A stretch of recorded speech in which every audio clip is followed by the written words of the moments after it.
Good evening, everyone. Hello, my name is Nick Barnett, and I am from the U.S. Environmental Protection Agency. I would like to welcome all of you joining us virtually via Zoom or on the phone. Thank you all for taking the time out of your busy lives to be with us tonight. We have worked to accommodate virtual participation to meet any interpretation needs, but as we may encounter hiccups along the way, we will certainly appreciate your patience and your understanding. For those of you joining us virtually, if you're having any trouble, please reach out using the chat feature. You can find the chat feature on the bottom of your screen. Good evening, everyone. I want to start off by saying thank you to everyone for taking the time out of your day to be here with us tonight. Again, my name is Nick Barnett, and I am the moderator for tonight's meeting. I work for the U.S. Environmental Protection Agency Region 4 office in Atlanta, Georgia, where I serve as the community planner for the Air and Radiation Division. In my role as a community planner, I research and identify many communities and community leaders throughout the 8 southeastern states to strategize and assist communities on how they can engage in EPA when facing environmental concerns in their communities. This is exactly the space we are in right now. So I want to thank you all for being here so that we can give you background information on an important issue facing your community, discuss our agency's planned next steps, and most importantly, be able to answer your questions. Now I want to talk about the flow of this meeting so you can know what to expect and you can be prepared to ask questions at the appropriate time. Today, you will hear from Dr. Sarah Taft, Acting Director of the Region 4 Air and Radiation Division, Daniel Garver, Region 4 Air Monitoring Expert, Dr. Rashidra Walker, Region 4 Toxicologist, Jake Carpenter, Region 4 Air Toxic Specialist, Michael Kennedy, Director of the Kentucky Division for Air Quality, and Amanda Fever, Deputy Commissioner, Kentucky Department of Environmental Protection. We will also have a panel of technical experts available for the question and answer session, including our partners at the Agency for Toxic Substance and Disease Registry, Pediatric Environmental Health Specialties Unit, and the Kentucky Division for Air Quality. We're going to address questions after our speakers have shared their information with you. So when the time for Q&A comes, we will take questions in the Q&A module. This means you can go ahead and submit your questions as soon as you think of them. We will also remind any phone participants to unmute themselves to raise any questions. As the moderator, I would do my best to keep us on target, to make sure your questions are answered and that we communicate clearly about what we know and how we are working to address it. This may mean asking you to clarify your question or asking our speakers to clarify their answers. I also want to acknowledge that you may have other concerns tonight that aren't just about the risk of pollution. While it's important for us to hear about all your concerns, our team that is here today is prepared to inform you about the air quality in your community. However, if we don't know the answer to a question or questions, we will do our best to follow up as soon as possible afterwards. This is very important to us. If we do not get to your question, please know that you can always email me at barnett.nicholas@epa.gov. Also, we are recording this session and will make the slides available as well.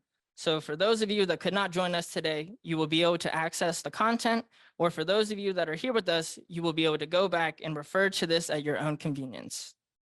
The website link is shown on this side will host this meeting's recorded content and slides. With that, I would now like to turn it over to Dr. Sarah Taft, Region 4 Acting Air Director, Air and Radiation Region 4 Acting Director of the Air and Radiation Division. In her role, she oversees a team of technical experts working on air issues in Region 4 EPA's Southeast region. For those of you that don't know, Region 4 represents 8 states, including Kentucky, and 6 federally recognized tribes. Sarah works closely with the state, local, and tribal governments like the Kentucky Division for Air Quality. She also works with industries and others to achieve and maintain clean air and to reduce exposures and risk from air pollution. Dr. Taft, I will now turn it to you.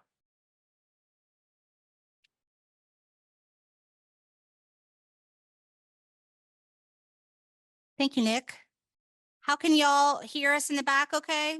Back in the library? Good. There are a couple more seats up here if you want to squeeze in. This is an awesome turnout. Thank you all for being here. We appreciate y'all taking out the time to come and listen to us and ask questions. So good evening. Thank you for joining us tonight to learn more about the air quality concerns right here in Calvert City. It is extremely important for us that we convene a meeting with you all, the residents, and other impacted groups near the Calvert City Industrial Complex. We, as EPA, are focused on ensuring that all of you see that we are committed to communicating clearly, frequently, and as transparently as possible. Our number one priority is to protect the health of your community. We are in an unprecedented time of access, equity, and leadership. The Biden-Harris administration has been aggressively implementing programs and initiatives to embed environmental justice, civil rights, and equity across the government. And we at EPA are at the forefront of these efforts. Tonight's meeting is an example of these efforts. Thank you to the staff and the leadership at the Kentucky Energy and Environmental Cabinet, the Pediatric Health Specialties Unit, and the Agency for Toxic Substances and Disease Registry. I am so grateful that those we work closely with to ensure the fair implementation of environmental laws and the protection of public health and the environment have been coordinating with us throughout this whole process. We are here tonight to talk about air pollution, specifically volatile organic compounds, or VOCs, as we say for short. VOCs are a group of chemicals that evaporate easily and often have a smell. VOCs are used in industrial processes and in common household products. Long-term exposure to certain VOCs can cause cancer and other harmful health effects. EPA in Kentucky completed a monitoring study for air pollution near the Calvert City Industrial Complex. We found elevated levels of VOCs, including ethylene dichloride, or EDC for short. Ethylene dichloride, or EDC, is a man-made chemical that is not found naturally in the environment. It is primarily used in the industrial processes, such as in the production of vinyl chloride, polyvinyl chloride, or PVC, solvents, and other chemicals. We at EPA are sharing this information now so that you all have access to the same information that we have at EPA, and you can make informed decisions about risk and your health. We at EPA are committed to keeping you informed throughout this process. You can also find more details about everything we're talking about tonight on EPA's website or directly emailing us. So why are we here today? Tonight, I will be sharing information with you about the risk posed by VOCs in your community and the actions planned by us at EPA and Kentucky to reduce that risk.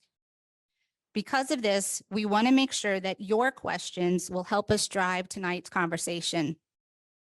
Over half of our agenda today is set aside to answer your questions.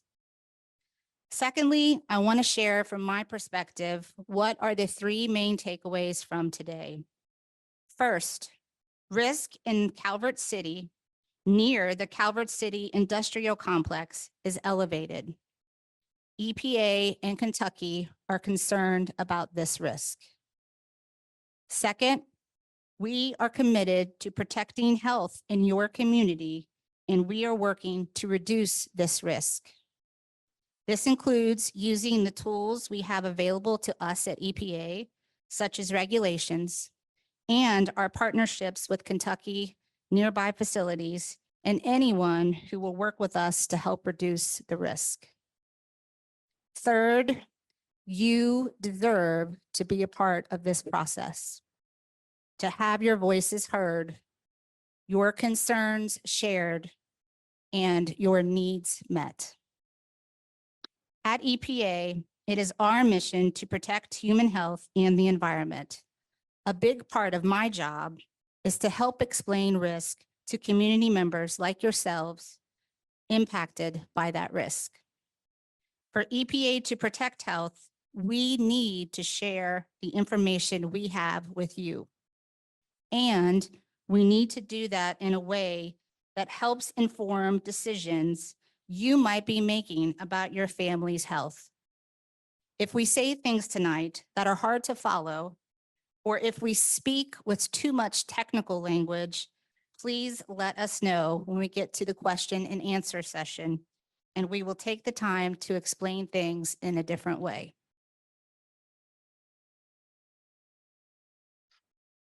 Based on levels of VOCs in the air monitoring data we collected, we are not concerned about any short-term health effects such as nausea, dizziness, or breathing problems.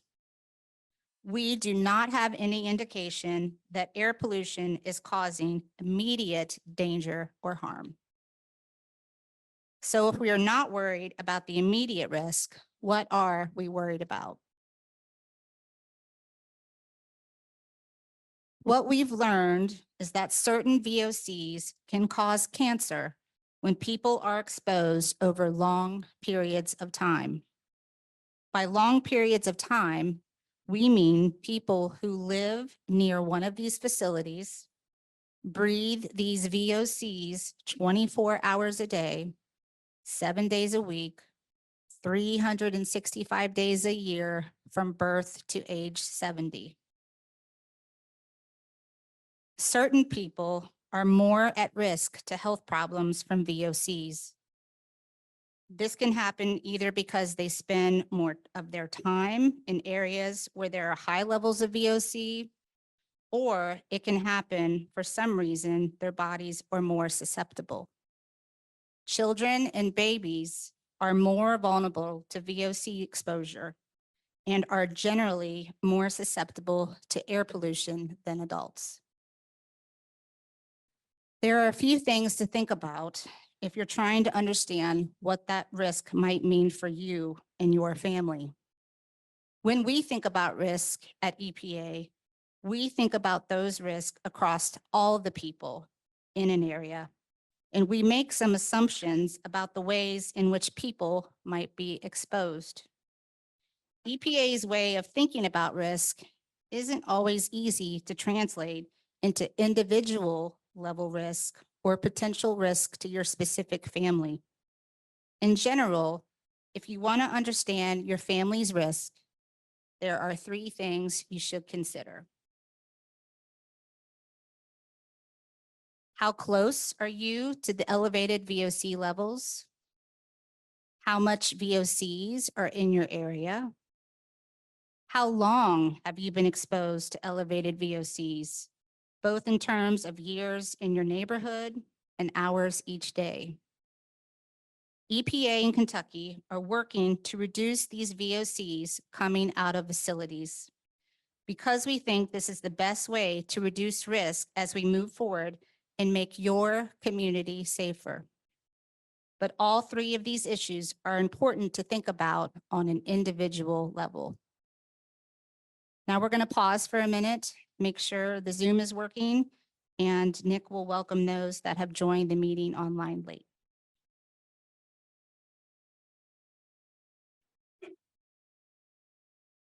Thank you, Sarah. To minimize background noise for everyone, you are all muted. The Q&A module will be open during the meeting for you to type your questions for our panel as you think of them. If you have called in via phone line, we will have an opportunity for you to unmute to ask questions. At the appropriate time, you will press *9 to indicate that you would like to speak, and then you will press *6 to unmute. I would now like to introduce Daniel Garver, an air monitoring expert in the Air and Radiation Division.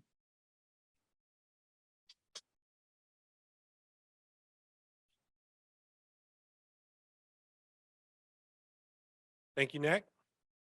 Can everybody hear me? All right. Yes, my name is Daniel. I'm a scientist with EPA, and thank you all for being here this evening.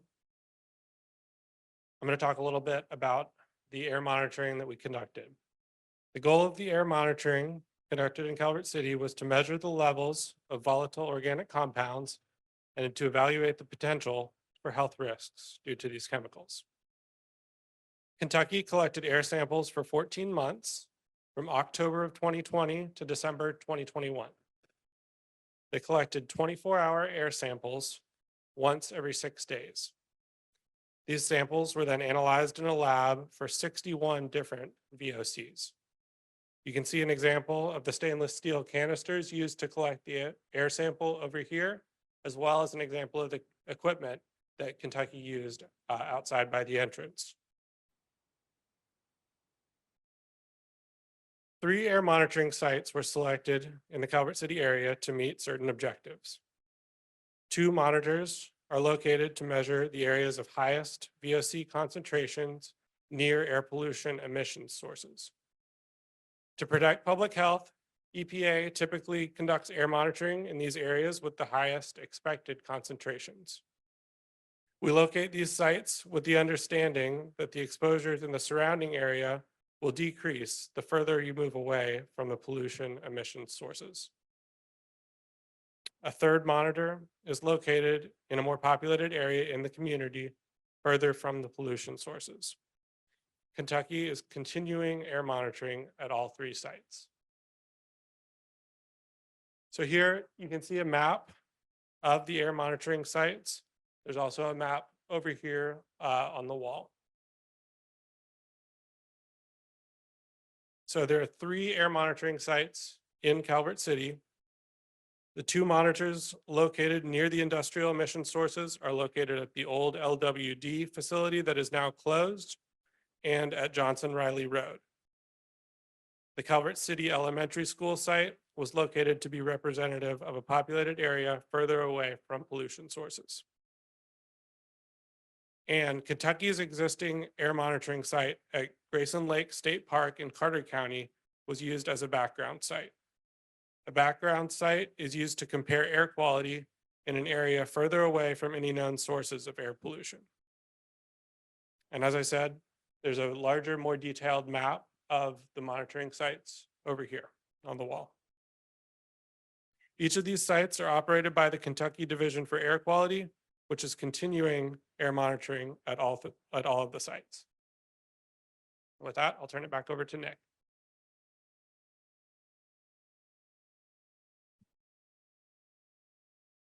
Thank you, Daniel. I would now like to introduce Dr. Rashidra Walker, our toxicologist in the Air and Radiation Division.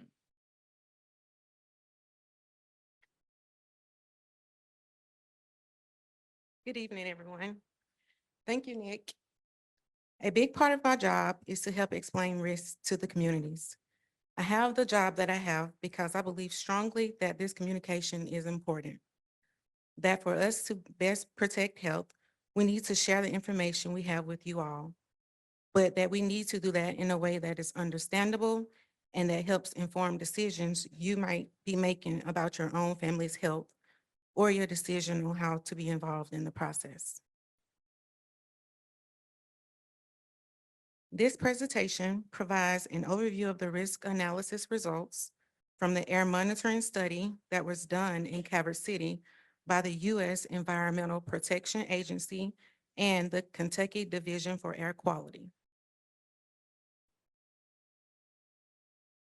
The Clean Air Act is the nation's law that we follow to protect human health and the environment from air pollution. While the law allows some amount of pollution in the air, it seeks to minimize that pollution to keep people and the environment safe. For chemicals like the ones near the Calvert City Industrial Complex, the Clean Air Act does not set a specific allowable level in air. Instead, the law provides a yardstick to judge whether the concentrations of toxic chemicals we find in air samples are high enough to cause a potential health concern. Volatile organic compounds at high enough levels can increase risk of cancer when people are exposed over long periods of time. Again, by long periods of time, we mean when people who live near these facilities breathe volatile organic compounds every single day, 7 days a week, from birth until age 70. For example, when a chemical that can cause cancer is in the air we breathe, like the ethylene dichloride found in Calvert City, we use these results of the air quality samples we collected to estimate the likelihood that someone may develop cancer over their lifetime. In preparing this estimate, we assume that people are continuously exposed to the chemical all day, every day, for 70 or more years. EPA generally strives to protect the greatest number of people possible to an individual lifetime risk level no higher than 1 in 1 million, and to limit lifetime risk to the maximum exposed individual to no higher than 100 in a million. 100 in a million means that in a population of 1 million people who are exposed to a chemical at a constant and continuous level over their entire lifetime might result in up to 100 of those people developing cancer because of this lifetime exposure. Using the Calvert City air monitoring data, we estimated that the excess cancer risk at each of the air monitoring sites are as follows. At the LWD site, the cancer risk is at the 1,000 in a million level. At Johnson Riley Road, the cancer risk is at the 100 in a million level. At Calvert City Elementary School, the cancer risk is at 60 in a million. And at Grayson Lake, the background site, the cancer risk is at 10 in a million level. Most of this risk is due to ethylene dichloride measured in the air. We did not find the potential for other short-term or non-cancer health problems due to the measured levels of volatile organic compounds, including ethylene dichloride in the air.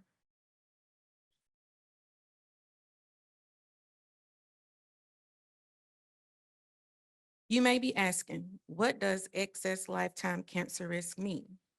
Let's take a closer look at this graphic to help us visualize. The background represents a population of 1 million people, and each blue person represents approximately 1,000 people. For an excess cancer risk of 1 in 1 million, that means one person, shown here as the tiny orange person in the magnifying glass, in a population of 1 million people exposed to the same level of contaminated air at the same location, could develop cancer over a lifetime, in addition to the background cancer rate, shown here as the shaded area to the right, that the American Cancer Society, as well as the Centers for Disease Control and Prevention, estimates to be 400,000 people per 1 million people.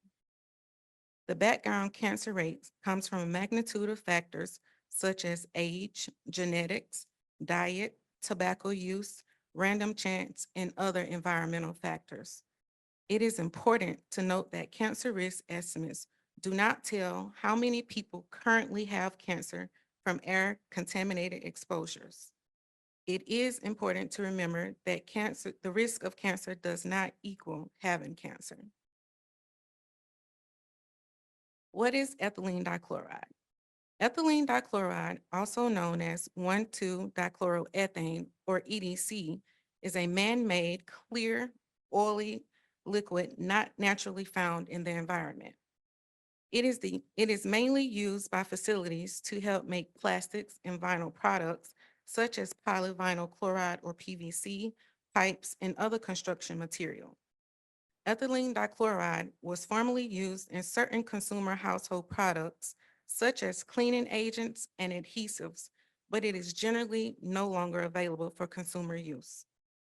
Ethylene dichloride is likely a human carcinogen or a cancer-causing agent. Chronic or long-term inhalation exposures to ethylene dichloride produce harmful effects on the liver and kidneys in animals. Because the ethylene dichloride levels in the air near the Calvert City Industrial Complex are elevated, it is something that we want to keep an eye on. We'll talk about that next.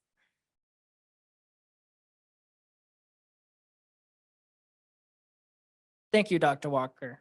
I would now like to introduce Jake Carpenter, an environmental engineer in the Air and Radiation Division. Jake will walk us through strategies that EPA and Kentucky are working on to reduce EDC levels in Calvert City.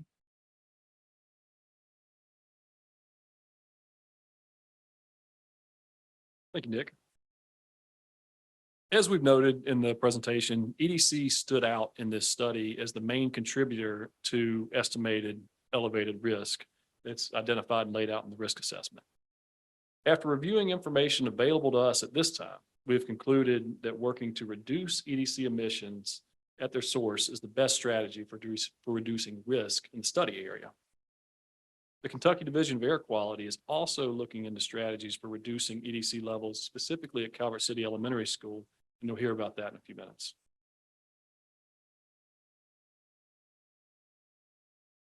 Releases of air pollution are called air emissions. You'll hear that term a lot. Our team looked at where EDC is coming from in Calvert City by reviewing the National Emissions Inventory, which is based on reported emissions from facility operators. In Calvert City, 96% of EDC emissions are reported by Westlake Vinyls Incorporated. We also looked at how EDC emissions are reported in order to better understand where they are coming from. We have found that the majority of EDC emissions are reported as coming from fugitive emissions, which are caused by leaks in process equipment, including pipes, valves, storage tanks, and others. Across the chemical industry, most VOC emissions at chemical plants come from fugitive emissions. Fugitive emissions are different from controlled emissions that are collected and routed to a pollution control device. Reducing fugitive emissions is not as simple as cranking up a dial on an air pollution control device. Strategies for reducing fugitive emissions rely on identifying and addressing fugitive leaks across large industrial complexes and processes. So now I can talk about a few steps that we're taking. First, EPA is continuing to support Kentucky as air monitoring continues in Calvert City, while pursuing short and longer term strategies to reduce emissions of EDC and other hazardous air pollutants. On the shorter term, EPA is currently supporting Kentucky in dialogue with Westlake Vinyls on steps to reduce EDC emissions, including the facility's potential use of new or enhanced monitoring technologies. In regard to longer term actions, EPA has proposed rule revisions to emissions regulations affecting the synthetic organic chemical manufacturing industry, which are commonly known as the HON rules, and are applicable at Westlake Vinyls and other chemical plants around the country. The proposed rules include fence line monitoring requirements for the improved management of fugitive emissions. Similar fence line monitoring requirements for petroleum refineries have proven to be very effective in identifying fugitive emissions and reducing pollutant concentrations at facility fence lines. The final emission rule revisions will be finalized next month.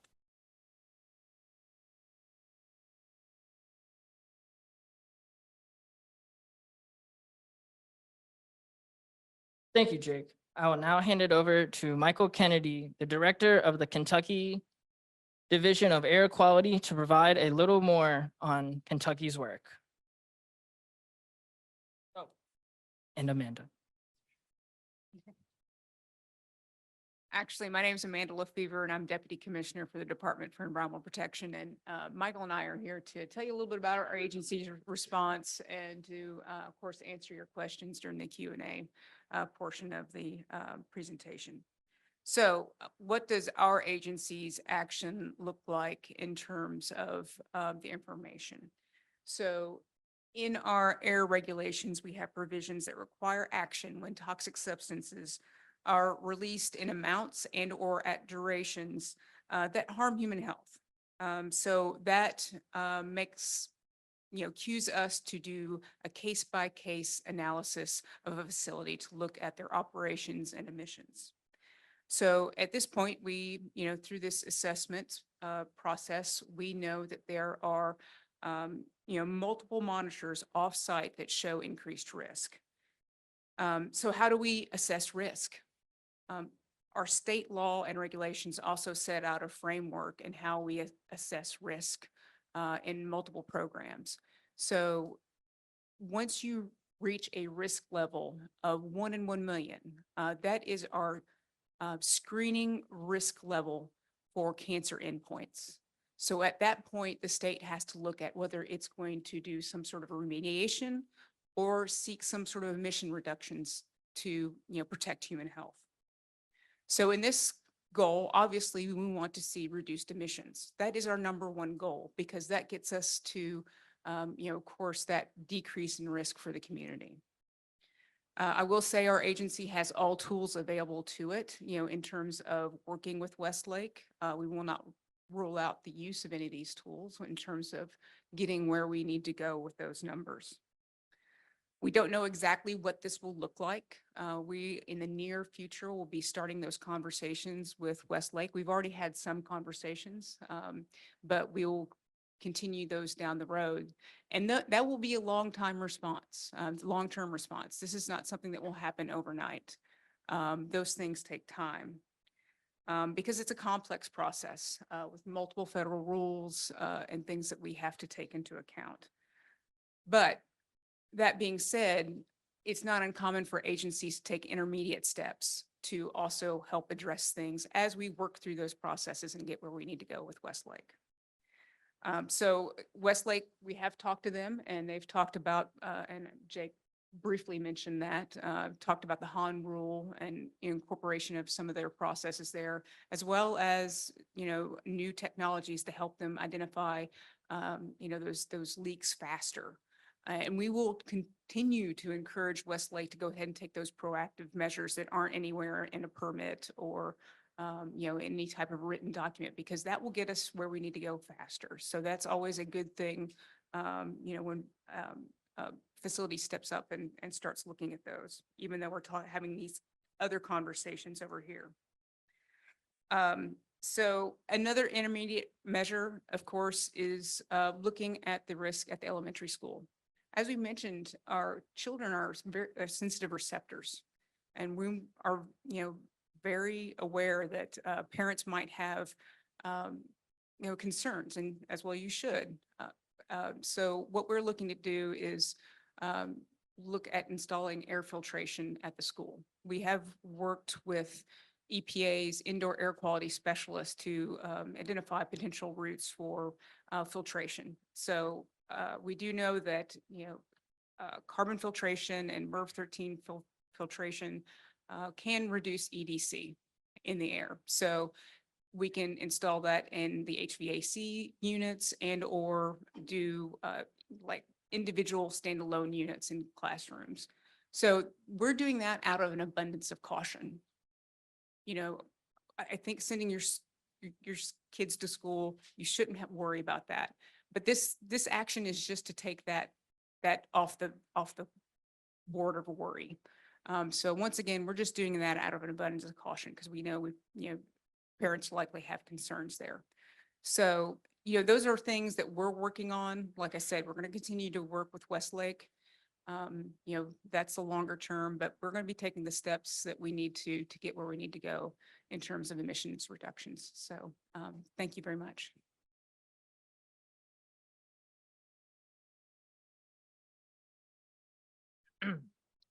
Thank you, Amanda. I would now like to reintroduce Dr. Sarah Taft, the Acting Director of the Air and Radiation Division.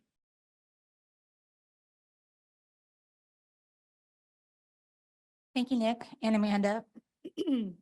So in summary, EPA and Kentucky have learned that elevated levels of VOC air pollution are in Calvert City area, primarily EDC, that could cause health risk in your community. We are working to reduce this risk by working with Kentucky to reduce EDC emissions in Calvert City, like Amanda just spoke about, strengthening EPA's regulations to reduce emissions and be more protective of public health, and sharing these results with you so you have the same information that we have. As I prepare to close, I must speak on accountability. As several of us have mentioned, we have a responsibility to protect human health and the environment. At EPA, we do this by relying on the most current scientific knowledge to develop effective regulations, by ensuring compliance with those regulations, by working to reduce emissions at the facilities, and by communicating clearly with you all about our work and the knowledge we gain. As we said earlier tonight, we and I and EPA are committed to continuing to work on this issue until the risk levels are reduced. As the EPA acting director for the acting air director for the Southeast region, I too take this risk seriously. And I commit to you this evening that EPA and Kentucky will take the necessary steps to reduce risk in this community. Thank you for your time and attention this evening. And now I'm going to turn it over to Nick for our question and answer session.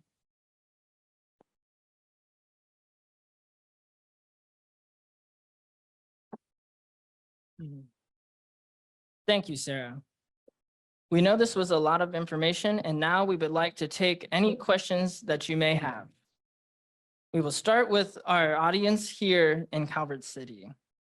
Please let me introduce our panel.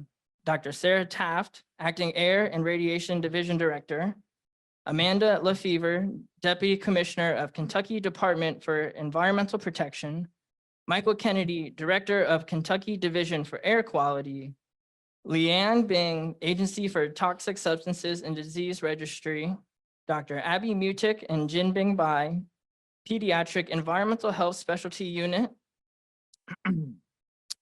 EPA Air Enforcement and Compliance and Facility Inspections, Todd Russo and Jason Dressler, Press and Media Inquiries, Janae Wilburn, James Pinkney, and Terry Johnson. And then, of course, myself as the point of contact for all your future questions. My name is Nick Barnett. So feel free to reach out to me with any questions that we are unable to answer at barnett.nicholas@epa.gov. And so we now open it up for questions in the room. And I'll walk around with the microphone so you guys can talk.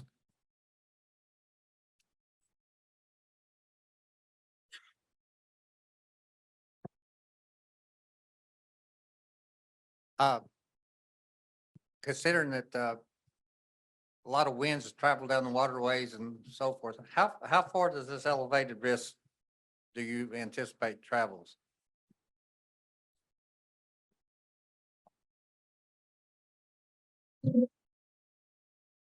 Yes, thank you for your question. So the question was, how far does the elevated risk travel with the wind?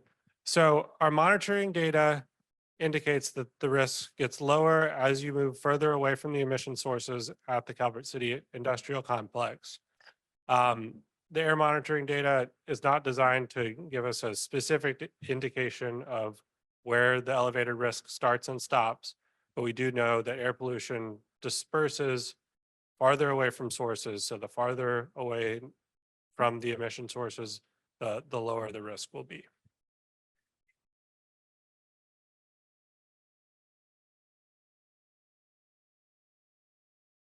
I think we would expect that no, it would not be elevated as far away as Paducah.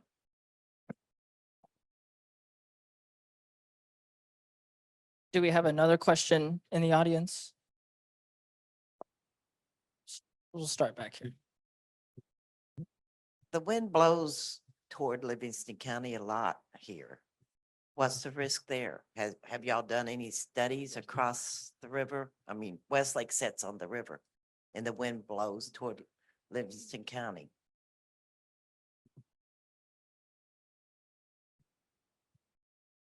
Yeah, so to answer your question, in Livingston County, we do not currently have any air monitors in Livingston County.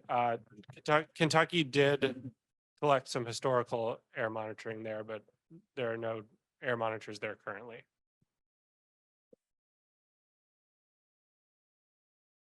Is there a question? Yeah. I have one about these air monitors. Do you think 3 is enough to consider our area to cover that? I see that you're west and south of the town. How about the people that are living out to the east? Because, we've lived here for 13 years and we get our storms through the Boot Hill, Missouri, out through Arkansas that come up. And that wind, we have 2 US flags in our yard, one in the lower yard and one up by the home, a 25 footer. And we can see that current that changes. And most of our flags are blowing towards the east. To the the northeast. So, and we live next to Calvert City wells. And I'm concerned about that. If this is airborne and, that's all they have is those wells that are there around our property. But is 3 enough to tell? And you've got them all clustered to this one side of the city here? Yeah, so thank you for that question. So, so to one point of your question, so you are correct. So where the air pollution moves is dependent on, which way the wind is blowing on a given day or in a given hour. And as I described earlier, so these 3 sites were selected. 2 of them are, closest to the pollution emission sources and were selected based on some air modeling, which takes into account the local wind patterns to try to measure the peak air pollution concentration. So the areas where we would expect the very highest concentrations on average. And we do that to be protective of public health, to try and measure, where we expect the highest concentrations and then reduce the risk at that location, and understanding that, the risk should be lower everywhere else in the area.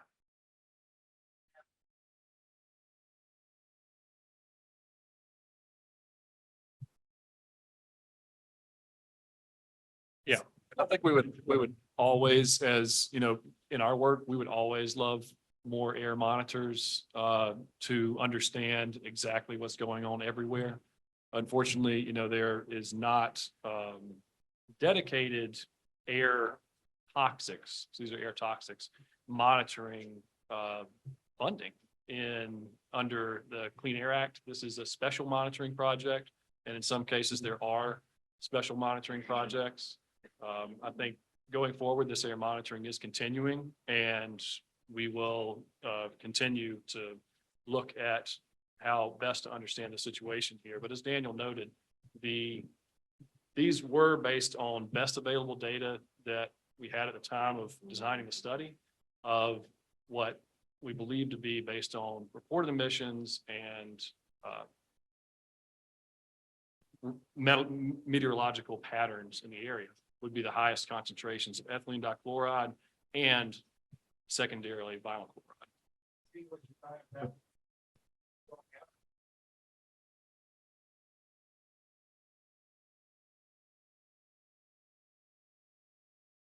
Well- These are Kentucky's air monitoring sites, so that would be something we'd have to work with Kentucky to see. Mhm.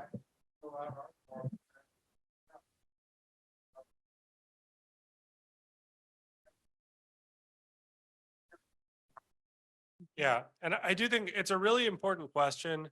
And just, to answer directly, we do think that the 3 monitors in this area are enough because we're measuring the highest concentrations. And that if we can reduce the level of risk at these monitors that are measuring the highest concentrations, then we can feel confident. That's based on the air modeling that we conducted. It's based on the local meteorology and the reported emissions data.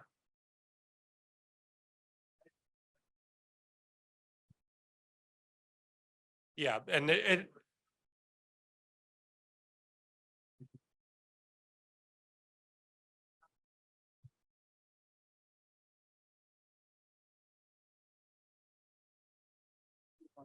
Actually, and just to clarify, you're saying Excuse me. Sharp area?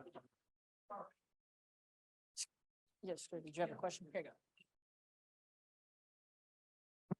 Yeah, my question is, who's going to pay for the air filtration systems that you're saying will go in the schools? We've Is actually, Westlake going to pay for that? we've actually identified funding already, because we just feel like, But who is paying? um, The EPA? Kentucky DEP, Kentucky. Department for Environmental Protection is paying. for Why that. isn't Westlake paying? We for haven't that? had that They're the conversation. polluter.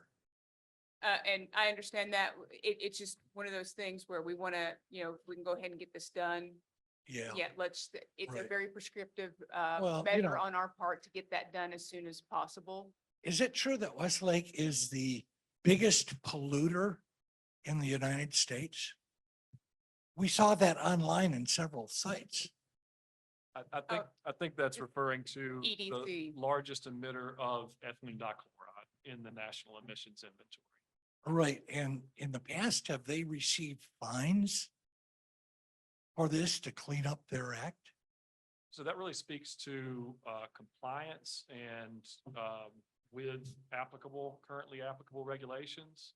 And I think that, yeah, I think we'll hand it over to our colleague Jason Dressler, who is, and to the Kentucky Department of Air Quality to answer that. And so, I'm on here. Yep. And I'm Michael Kennedy. I'm the director for Kentucky Division for Air Quality. And so we work with EPA, both the state of Kentucky to ensure compliance and EPA. And we've both separately and together done inspections over as long as the facility's been operating. Over the past 5 years, we have found violations at the facility, and we have issued violations for those. And how much dollars? And I will say I think Jason probably can speak to the penalty dollars that have been worked with EPA. Oh, sorry.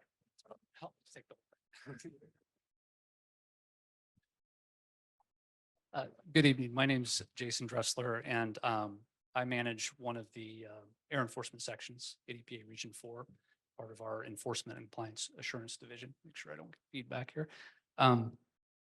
So thank you, Michael. Yeah, we, as you mentioned, EPA and the Kentucky for Division of Air Quality, we work cooperatively and collaborate to ensure compliance at facilities throughout the Commonwealth, including Westlake.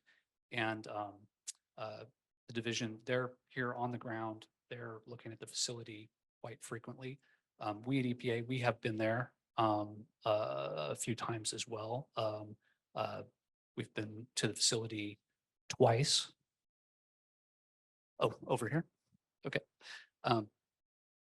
Sorry. They want me to move over here. We have been to the facility, to the Westlake facilities here in this area in Calvert City a couple times in the last few years. In 2022 in September, we had an inspection that we did, as well as more recently in April last year, we had a longer inspection, went over a couple weeks, was a little bit more in depth. So we have been looking at compliance at EPA, as well as Michael said. So yeah, so let me get to that. So there has been past enforcement actions, and that was what your question really was about. And so there's been, I think Kentucky, you've had some past enforcement actions, but EPA has as well, and we've partnered on those. Most recently, there's a consent decree that was entered in 2022. It's multi-facility, so it involves Westlake's facility down in Lake Charles, as well as the facility here. It focuses on issues that were found with flares and emissions coming out of flares. I think there were a couple flares here at the Calvert City facilities that were impacted, and they did have a penalty with that action of, I believe it was $1 million total. Some of that went to the federal EPA, some of that went to the state as well. And the facility also had to pay money to comply because they were out of compliance. So there's a certain amount of money that they're spending above and beyond those penalties to comply with the requirements. Previously, there was also a consent decree going a little bit farther back in 2011 that was entered. That addressed, had a little more to do with benzene and vinyl chloride. It didn't really get at ethylene dichloride emissions that we're talking about here. That was a multimedia consent decree, so it involved other statutes in addition to the Clean Air Act, Resource Conservation Recovery Act, Clean Water Act. There was an $800,000 penalty associated with that particular action. That one goes a little farther back. Sure.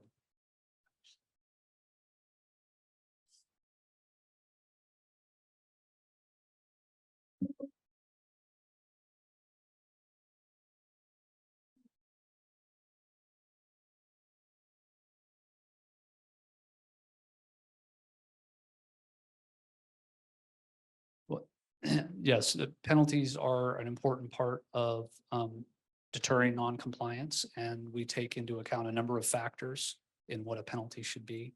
I was not a part of either one of those previous elements, so I can't really speak to how they arrived at the exact penalty amount.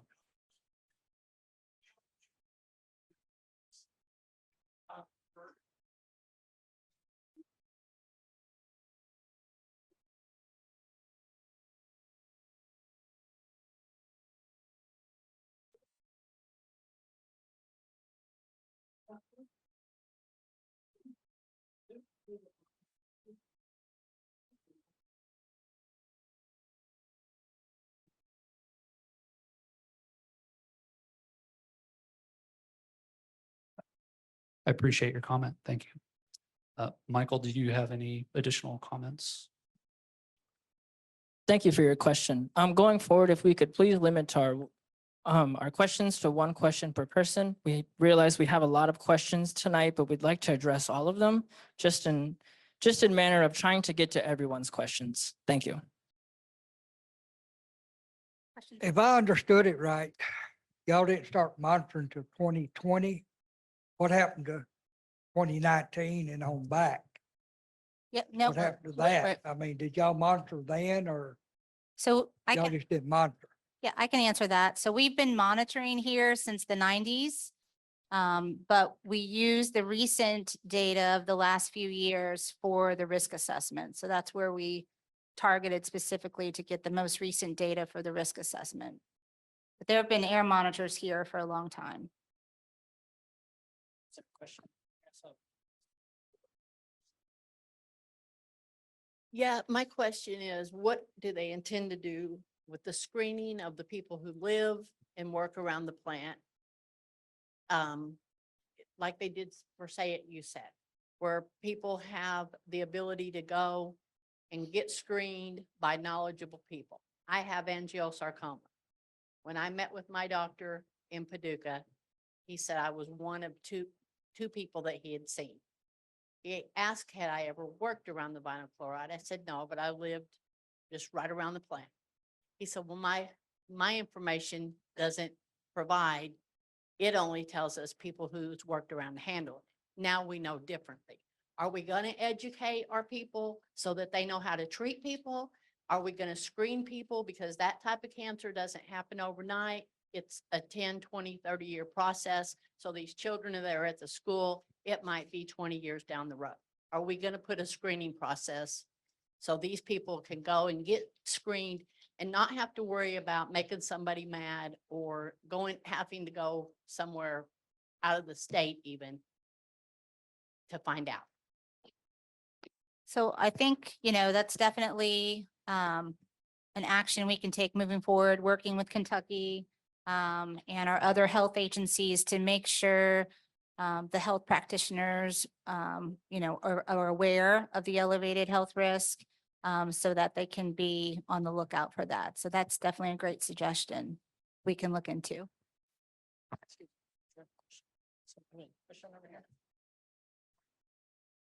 You talked about the long-term accountability.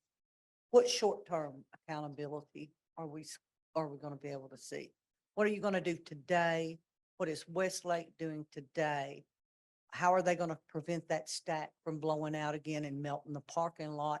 If you call down there and ask them what's going on, they'll hang up on you. What are you doing today and what are they doing today? How are you stopping it today? Sure. Do you want to take that one? So, on an ongoing basis, what was that? Well, we routinely monitor the plant for compliance with all of their clean air.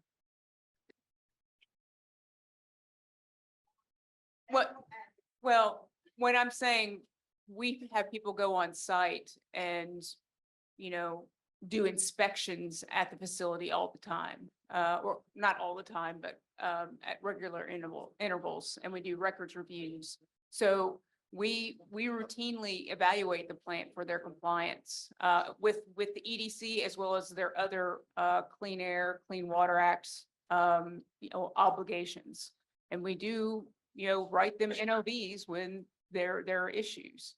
So going forward, in terms of the EDC, yeah, we're working with them, and they've brought forth some ideas to go, work proactively to, before we do any type of agreed order or permit changes or anything that, might come in the future, we want to work with them and get that in place as soon as possible. So, like I said, we have inspectors that go out and, take a look at what they're doing on a routine basis, and hold them accountable for, their obligations to different environmental requirements.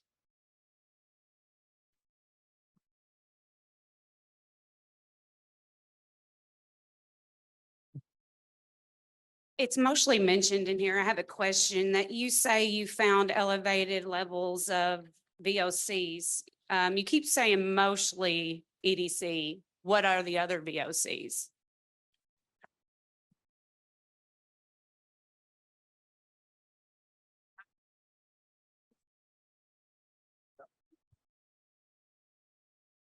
So that's a good question. The question was, we keep saying most of the risk is due to EDC, ethylene dichloride, and what were the other VOCs? So each air sample that was collected in a canister, similar to this one, is sent to a lab and analyzed for a total of 61 different VOCs. And these are really a bunch of different chemicals, things like benzene, ethylbenzene, vinyl chloride, EDC. These are all chemicals that, are organic chemicals containing carbon, and, typically have an odor. The risk results did show that most of the health risk was coming from EDC at each of the monitoring sites. So that's why we keep focusing on EDC. I understand that, but what were the other VOCs that were elevated? That's not being mentioned. Oh, I see. The other main VOC that was elevated in some of the monitoring data was vinyl chloride. And when we say elevated here, we're referring to elevated in the sense that it contributed to the total risk. Correct. And that it contributed to the total risk, and that it was elevated when we compare the concentrations at the background site, which is located at Grayson Lake State Park. At each of the sites, at each of the sites in Calvert City, ethylene dichloride contributed more than 50% of the risk. And Dr. Walker's pulling up the actual numbers for it. We do have it in the top contributors are listed in the executive summary of the report we published. I can go through and list the top contributors per site. So at the Calvert City Elementary School, EDC contributed approximately 80% of the total risk, followed by carbon tetrachloride. At the Johnson Riley Road, EDC contributed approximately 61%, followed by vinyl chloride at 27%. At LWD, EDC contributed approximately 92%, followed by chloroprene by 5%. And at the Grayson Lake, the background location, carbon tetrachloride was the main risk driver at 31%, followed by benzene at 29%.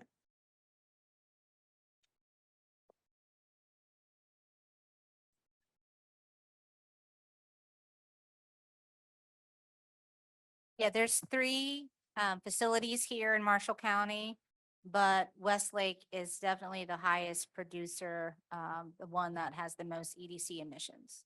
Of ethylene dichloride. And there are a number of facilities that emit VOCs, different types of VOCs.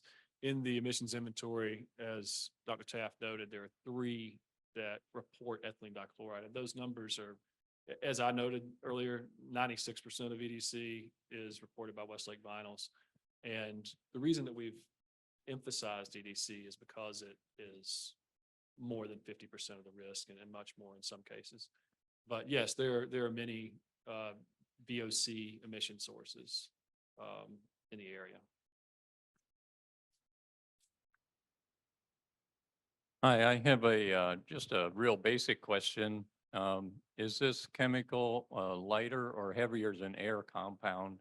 And the reason I'm asking that is there's been suggestion that because of the river being in the area, that if it is heavier than air, it may follow the river. If it's lighter than air, of course, the air currents would be affecting it more. So that's just my question. Is it lighter or heavier than air compound?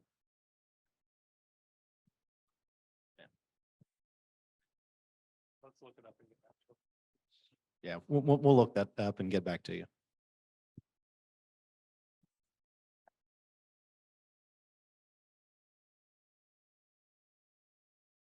Okay, and I guess my question is, the vinyl chloride or the VOCs, are those like defaults, are those like forever chemicals?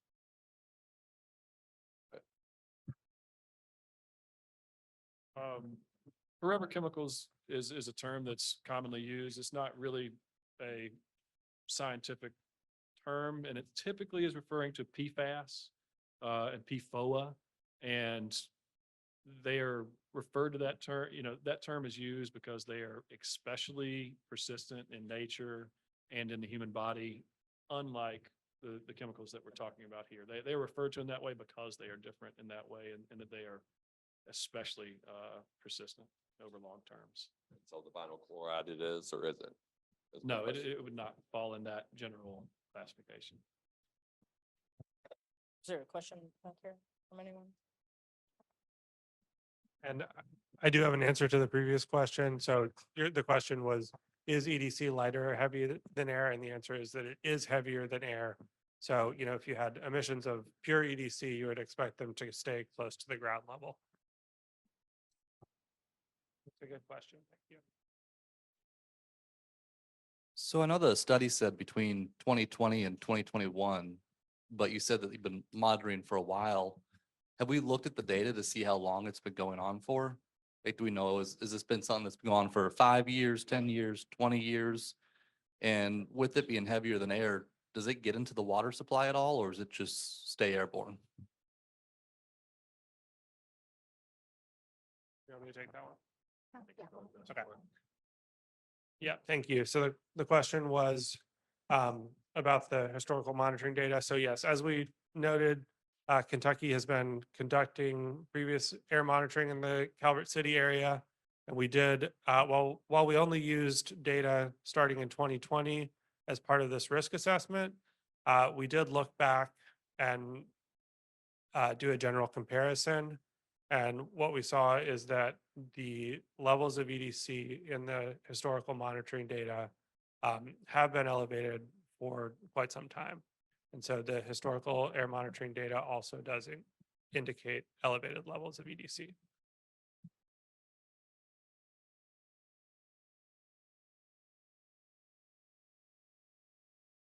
What was the question?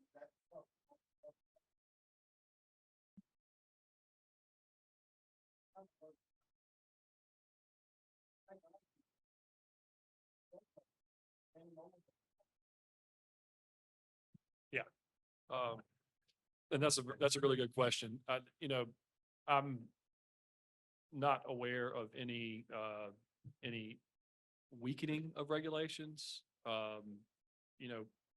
As I mentioned in the presentation earlier, we do actually have regulations that have been proposed by EPA that have not been finalized yet that add. Yes, sir.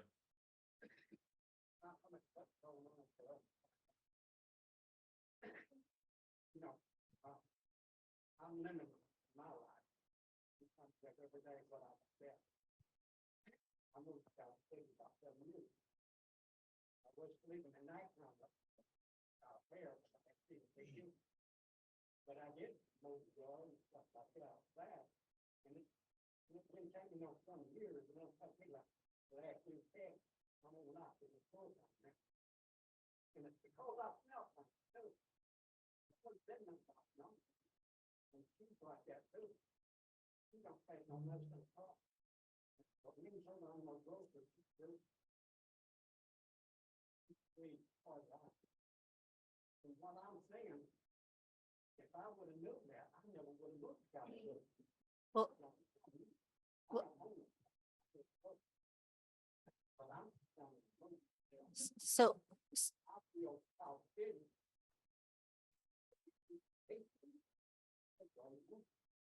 well, that's why we're here tonight. As soon as that's why we're here tonight, to tell you is what we have.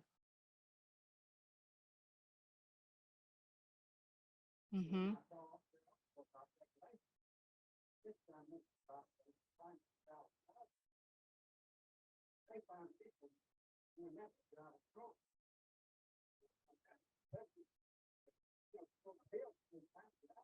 Mm-hmm.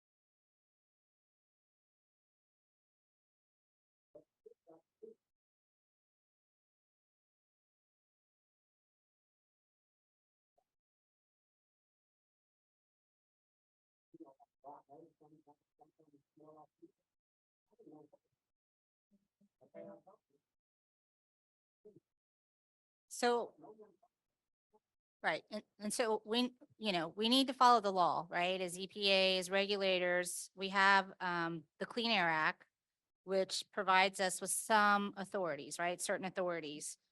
We can try to reduce, even substantially reduce.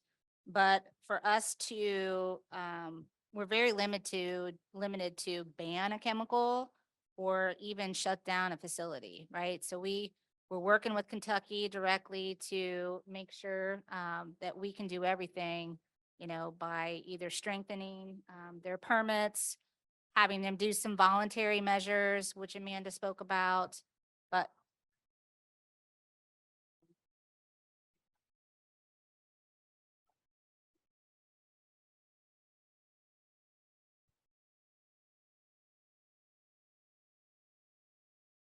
mhm.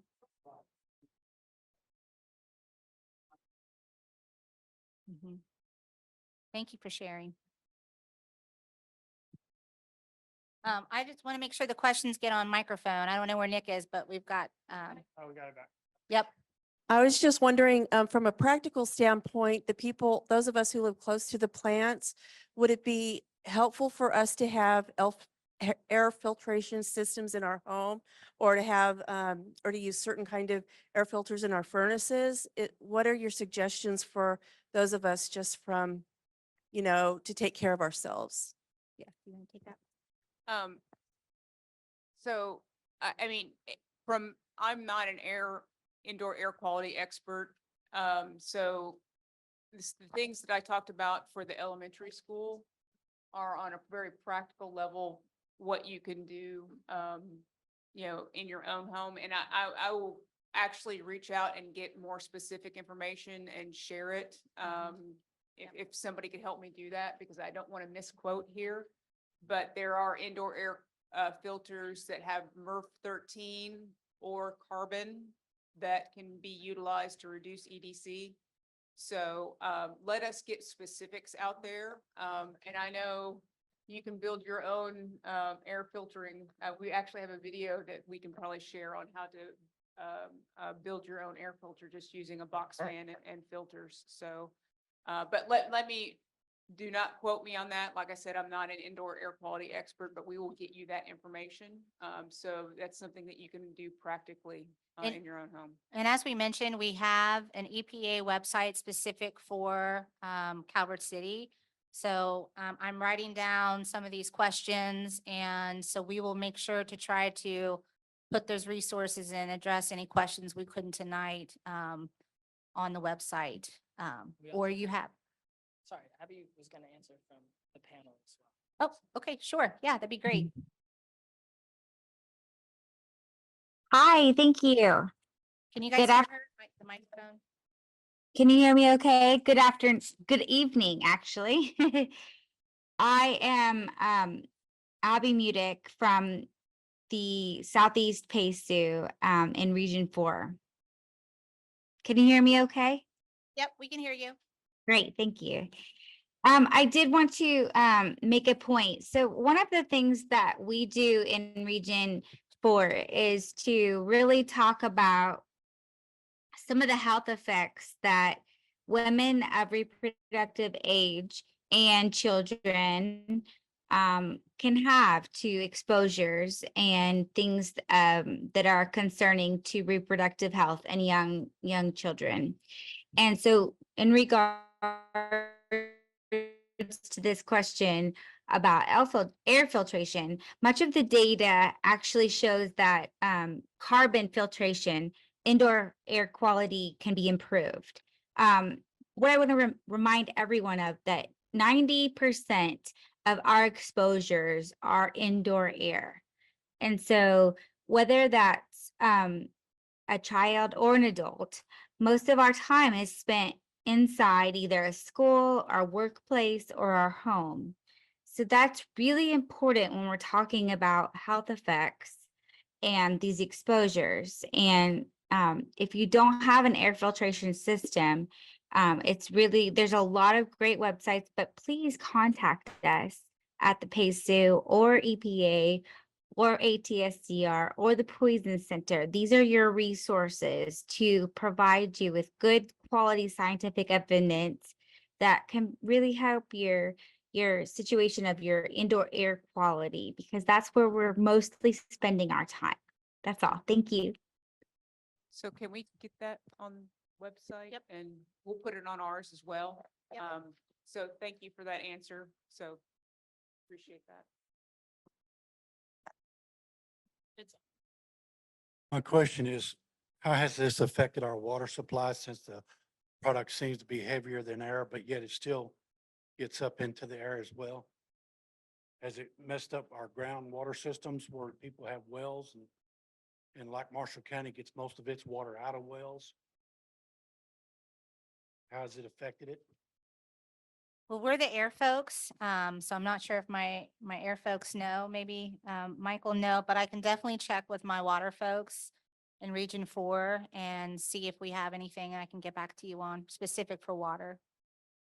But did you have any? What we do know is, as we focus on the areas, as Dr. Taft mentioned, but there is at least one Superfund site that has done a lot of groundwater modeling or monitoring in the area, and that, both Kentucky and EPA, other parts of our agencies have looked at water quality in Calvert City. But we can't really speak to the details of that right now.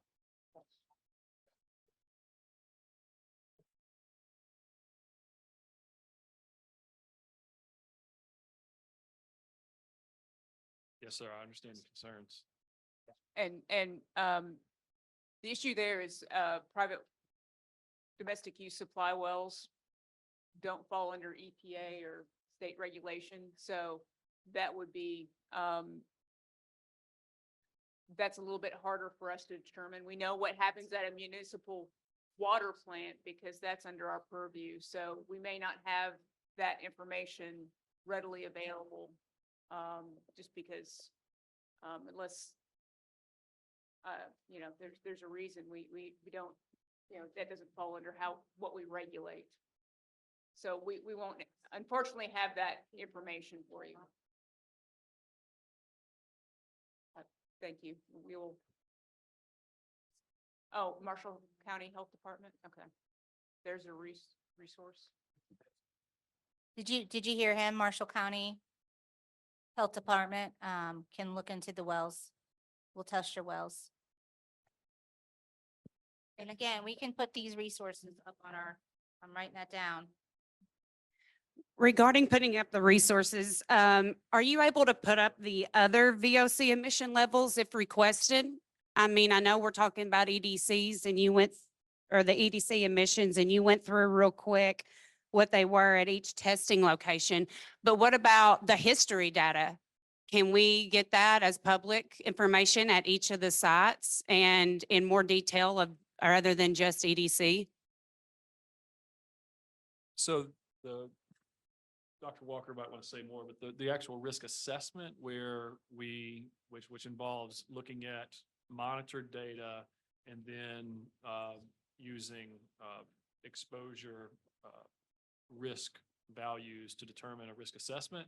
That has only been done for the time period that we've talked about tonight. There is monitoring data that is actually available. Do you want to talk about AQS? Yeah. Yeah, so thank you. It's a really good question. And so the answer is that yes, all of the data used in this risk assessment is publicly available. And so is all of the historical monitoring data that Kentucky has previously collected in Calvert City. If you go to our website at epa.gov/air data, that's where you can access and download all of our air quality data across the country. And the question was also about emissions, which is, the emissions is the term we use for pollution coming directly from a source. That information is also publicly available on our website. It's called the National Emissions Inventory. And so if you have any questions, you can go on our website and try to access that information. And if you do that and you have questions about it, then you can email Nick Barnett, who's our community coordinator, and he'll get that question to the right person and we can provide you with a response. Okay, so I just have a couple things. So the first thing is, if it's heavier than air and it falls down, gets onto the ground, does it have an effect on plants, gardens, vegetables, fruits, stuff like that? Is it water soluble? Is it going to flow into the ground, get sucked up by the roots, and end up having a negative effect on stuff that people grow?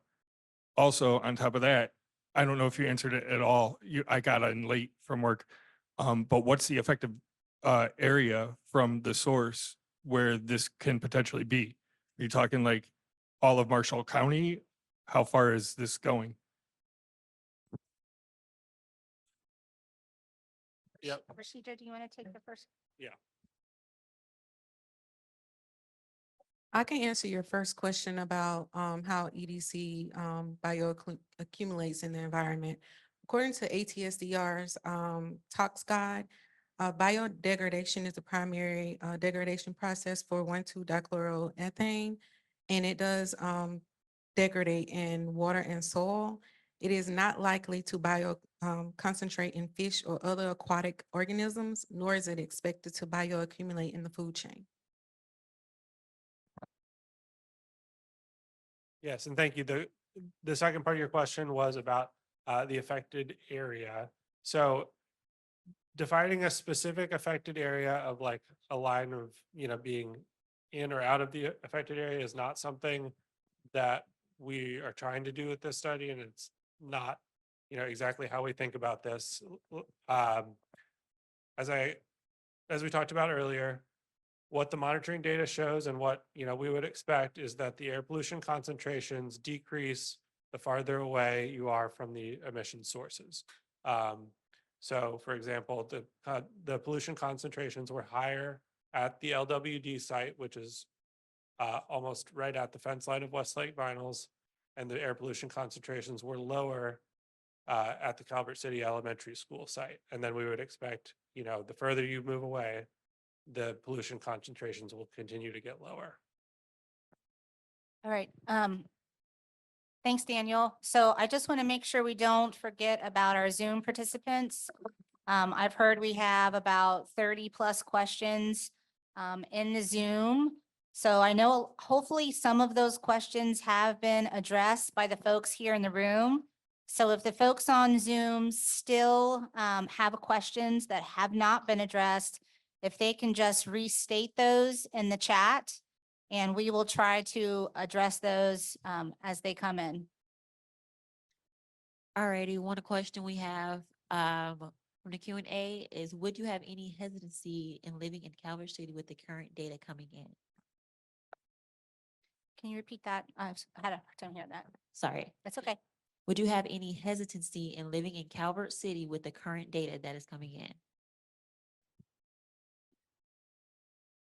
So we at EPA, like I mentioned, we're looking at risk across all people, right? So the 3 questions that I posed that you all need to consider for your specific situation, your family, would be what I would ask yourself to answer that question. What are the immediate and long-term steps that will be taken by the EPA to treat the prolonged human exposures to these carcinogens? Well, I think we did answer that one, but I'll just try to summarize it. So Kentucky is working with Westlake to try to set up some voluntary actions, as well as we have that new rule that Jake spoke about for the fence line monitoring, which will help us identify more specifically where the emissions are coming from. So those are the short-term actions that we're taking right now. Did Westlake know this was going on? Do they have some type of system to alarm them when a level is too high? I mean, that's something we'd have to talk to Westlake specifically about. What's the timeline in rectifying or eliminating these elevated VOCs? I assume a large chunk of the solution would have to come from Westlake. Right. So again, you know, as soon as we can, you know, we're working with them. I've been talking to them. You know, Kentucky is going to try to put the filters in at the school as soon as possible. They have the funding for that. So, you know, we're working on it as soon as we can. Is the test result due to individual releases, or is it based on routine releases in the plant's operation? So we're assuming that most of the releases are due to those fugitive emissions that Jake talked about, which are from those leaky pipes. So it's not necessarily a planned emission. It's more they kind of, you know, fugitive, they kind of escape unplanned due to different cracks in the system. And just to, I'll add to that to clarify, you know, this is common across the chemical industry that the majority of emissions are typically from the fugitive emissions that I was describing. And EPA's regulations are a big part of it, are focused on trying to identify and eliminate these types of emissions. And the proposed rules that I referred to, you know, we believe it utilizes relatively newer technologies, and we believe are very effective, have shown to be very effective in other industries at identifying these types of leaks so they can be addressed. Okay, since you have been monitoring Westlake for years and they have paid multiple fines in the past, it seems that they have paid the fine but are still not in compliance. Why aren't they in compliance?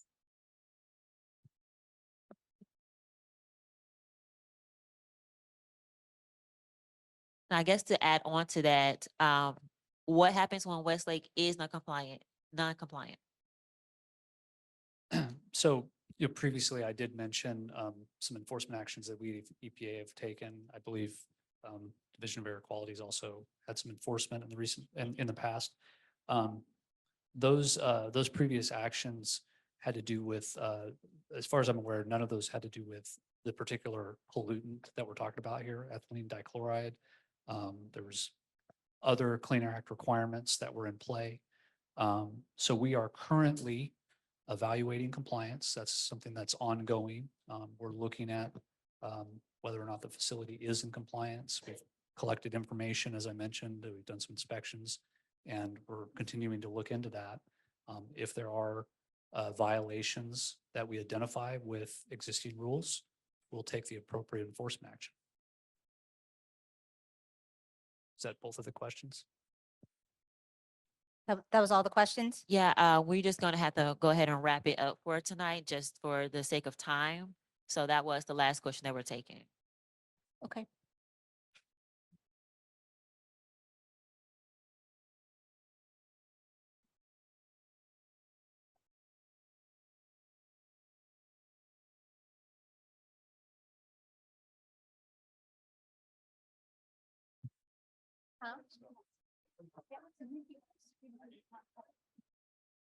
All right, everybody. We will be here for a few more minutes.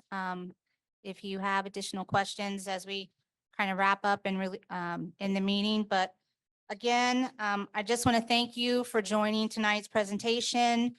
Remember that you can contact us at any point, through Nick, through our website.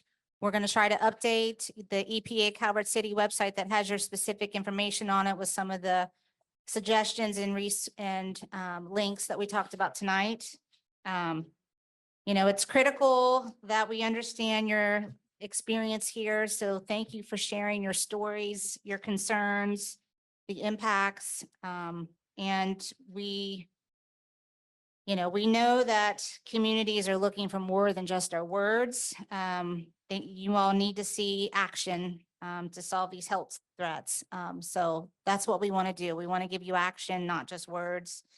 We want you to know that EPA and Kentucky, we're here to give you the most up-to-date information we have, tell you what we plan to do, and take actions as soon as we can with the facilities. So thank you again for being here. We appreciate your time, and we look forward to continuing this conversation. I also want to add that if you want further information, as Sarah said, you can reach out to Nicholas, and he will be answering those emails and getting that information to you. Thank you, everybody.